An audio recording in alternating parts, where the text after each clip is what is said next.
Hi.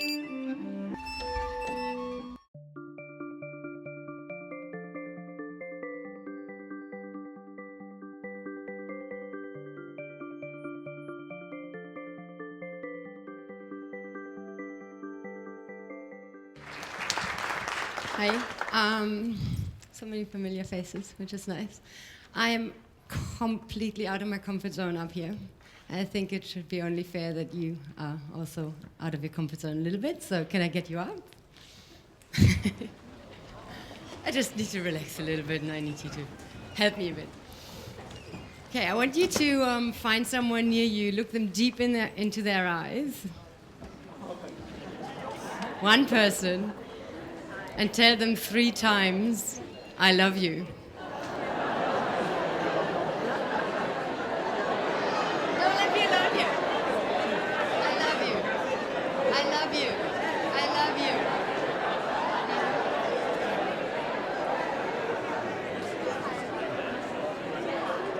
You can stop now.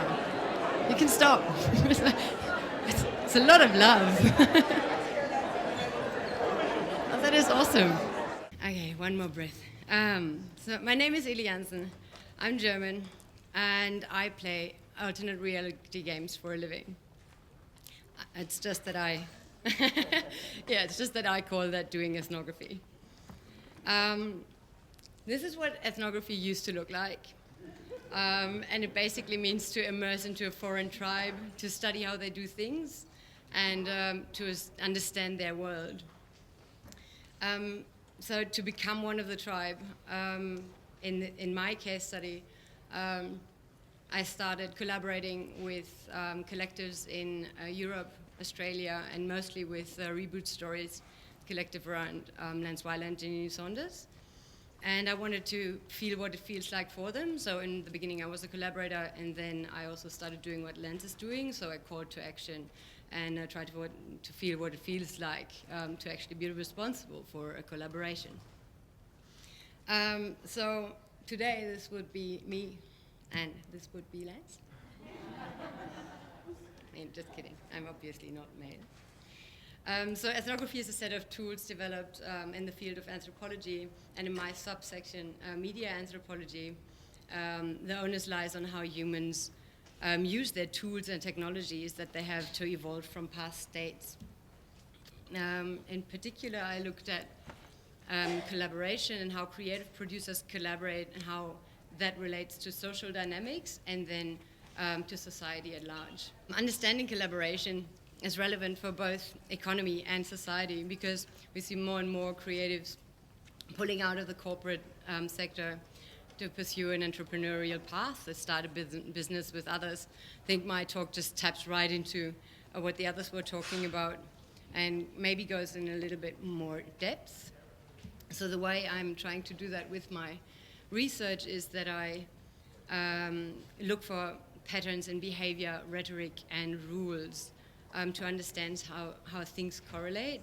So imagine each of those tiles represent a pattern which is a method or a principle. They are related and they have overlaps, and together they would make a value system. So for example, one tile would be reach a goal, and then this affects how failure is or how failure is seen. When failure is seen as a virtue for the sake of learning, it is a different relationship than when failure is a sanctionable mistake. Sanctionable mistake. Throughout my talk, you will find such patterns, and if you're keen to take part in my research, please feel free to comment your opinion on those patterns, or if you find them true or completely off, at Eli Jansen. It's ELEJANSEN.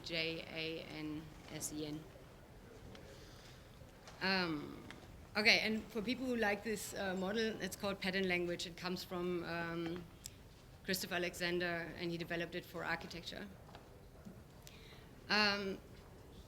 So why is collaboration and creativity so important today? It's simply because it draws at such a variety of fields and methods. I'm going to spare you reading this chart. It's just to show you that these are the areas that I've observed in projects in the creative field, transmedia storytelling, or a project like Robot Heart Stories. So on the left you see the area where it comes from, and on the right which methods were borrowed from that area. So gaming, for example, gives great insight into the art of community building, and that is then transferred in a new mixed discipline. So obviously no one person is all over this stuff, so it makes sense to bring experts together and remix their creativity. I'm going to do two things in my talk, and one is I'm explaining basic principles of open design workshops. Like we also facilitate some in the afternoon. And then I'm going to ask you to transfer that knowledge to a co-working level. Open design. So it draws on people from all areas. Even the most unlikely ones think that you mix janitors with architects, with physicists, with policymakers, school kids, priests, and you might also want to throw a porn star in there. You just want the maximum diversity in a group. It draws on colors, objects, and reasoning, so it integrates the analytical and the imaginative. We often use Play-Doh and Lego because using your hands while you're talking and thinking helps your creative brain side to come up with lateral thinking, lateral ideas. It draws on multiple views and avoids consensus. I like to call that integrating what's seemingly mutually paradoxical or exclusive, because you always find a way to integrate things. You don't need to find a consensus. And it's critical with the tendency to be appreciative, and that means that it comes from a thinking of positive psychology. So it looks at the problems, but then it focuses on the positive aspects that can be highlighted and whether those can solve the problem, actually. It addresses human needs, and these sessions are also basically an ethnography and drawing on ethnography, so it's all human-centered. And it follows steps which can also be found in business modeling, product development, so it's always like empathy, like analyze, empathy, define, ideate, iterate, and test, and that's why it's easily transferable to other areas, for example, creative entrepreneurship, which I'll come to.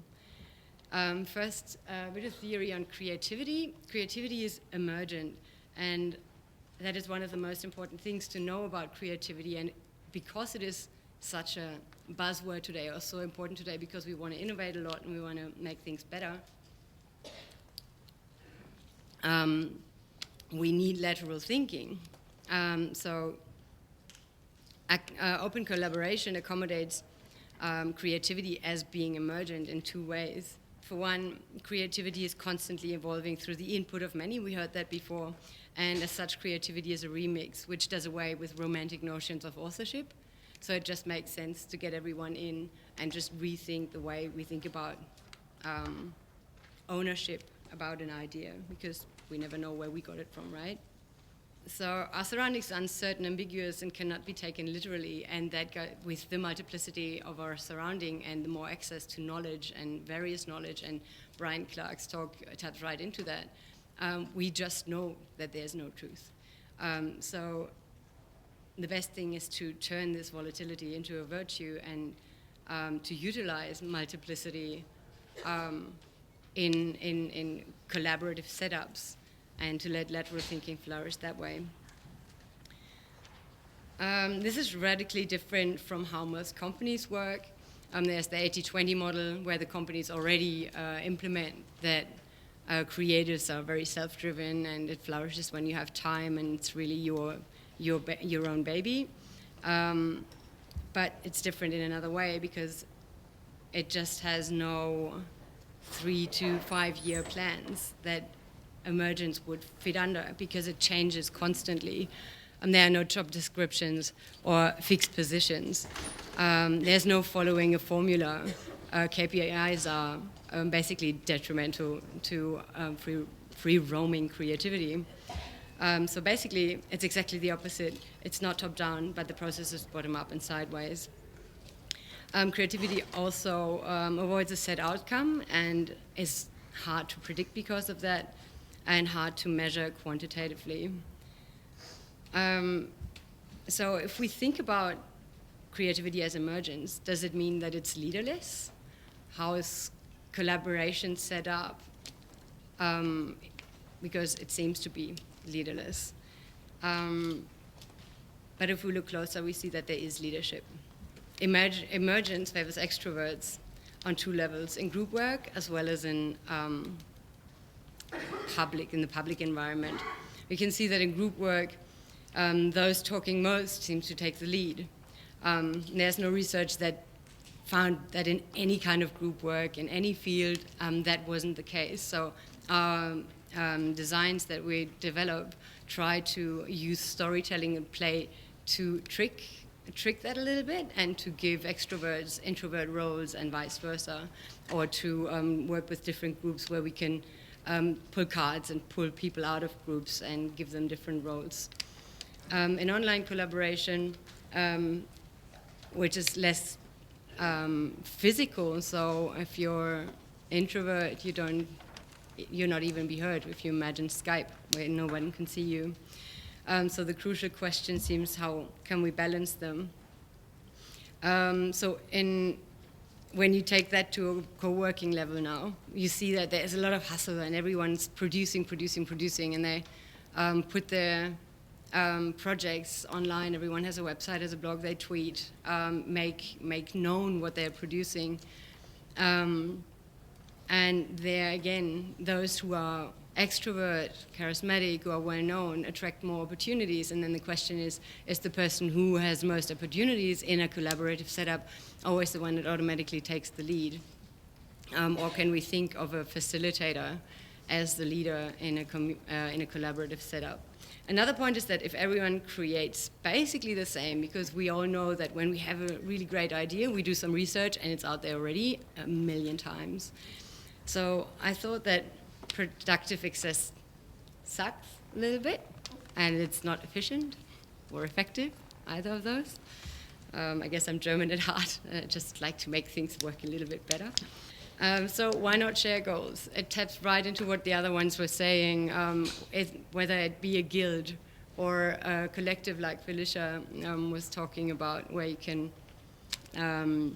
exchange around work for hire, or when you are entrepreneurial, how can you come together as a collective, for example, in a co-working space. You have all these bright ideas and bright people, and now if you imagine that all these light bulbs, you're one of these light bulbs, and your core light is a project you came up with, and then your radiating light is your talent, which you can lend to others to help them, while their light helps you on your project.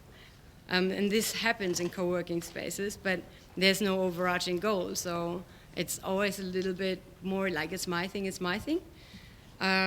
Whereas if there was a large overarching goal where everyone could align their own project, their individual project, with however many collaborators under an overarching goal, we could reach a lot more, and also with that overall roof get more traction.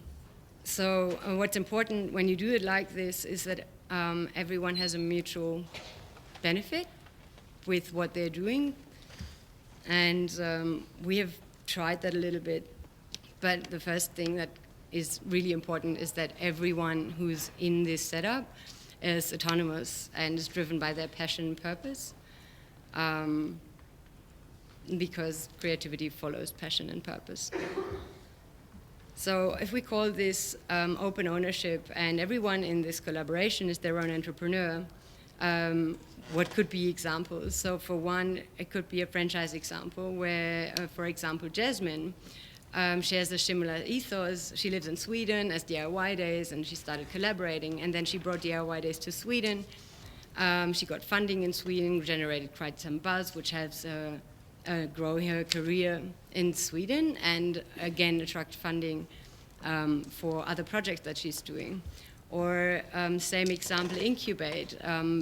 2 days before DIY Days, there are these Wicked Solutions Labs where people get together to come up with new projects, prototypes. And in Sweden, they came up with an idea to narratize the new harbor area and bring the Viking history back into the modern architecture. So there can be a completely new group that builds around this project. Or a spin-off when you're working online with people from different countries. It has the benefit that you can merge larger communities and markets, but it also means that you have different markets in which every partner can basically draw on the shared asset and generate revenue in a market that is closed off to someone in the US, which I could do in Australia, for example.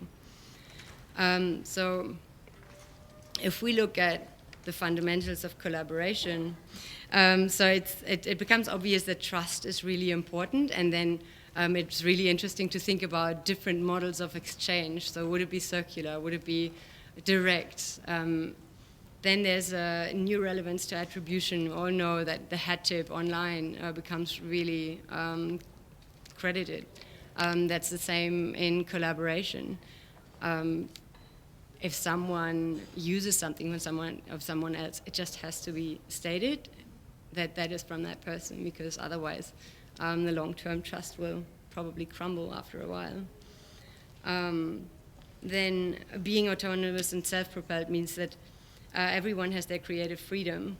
So I talked about leveraging mutual benefit, and then incomplete by design. I really like this point, because it means that if you design a project that you want others to step into or take part in, or you have an overarching goal where you think there would be so many people who fit in there, it has to be incomplete by design. So again, this idea that we design for perfection is just actually not human and not natural, and it doesn't invite anyone to step in.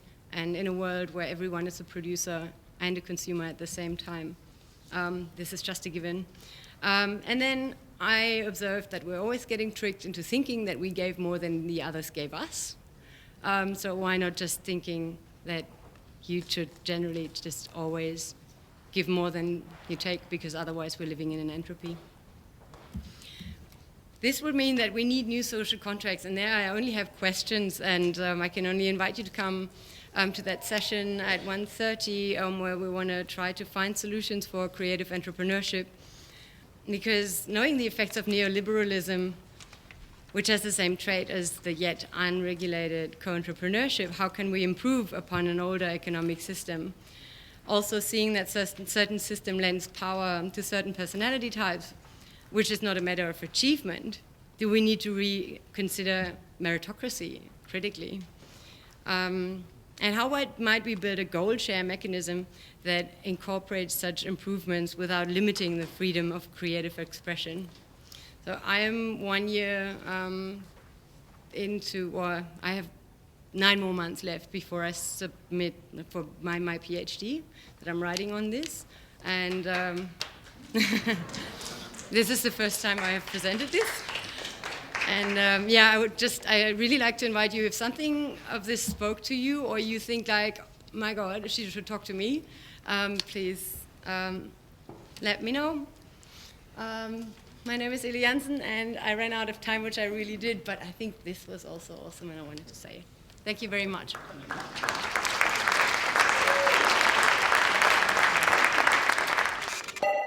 When you have a project that's new, when you want to create a company, when you want to do a book, when you want to do a film, you have to start with small experiments.